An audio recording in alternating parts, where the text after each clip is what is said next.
Wakonsekela kukomana ndi Yesu, wakonzeka iwe kukomana naye.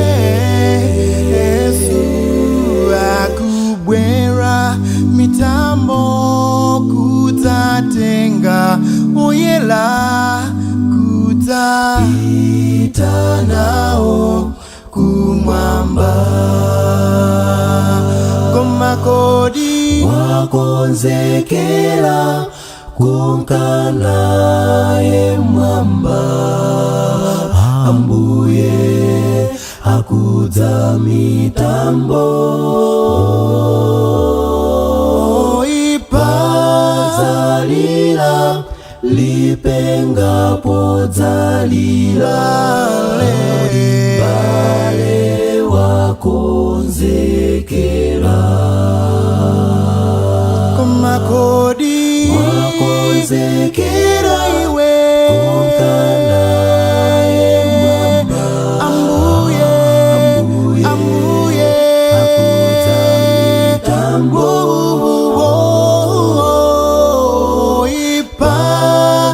lipenga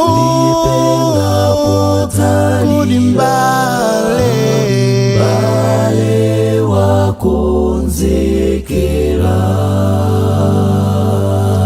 Siyazo ipazo umutsate Yesu, awakonzeka kukomana na Yesu.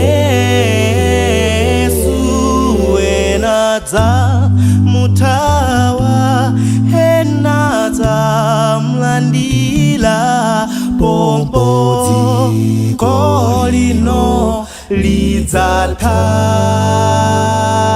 Koma kodi wakonzekera iwe kumkana ye mwamba, Ambuye akudza mitambo inuoipa lipengalo kodi mbale wakonzekera. Koma kodi wakonzekera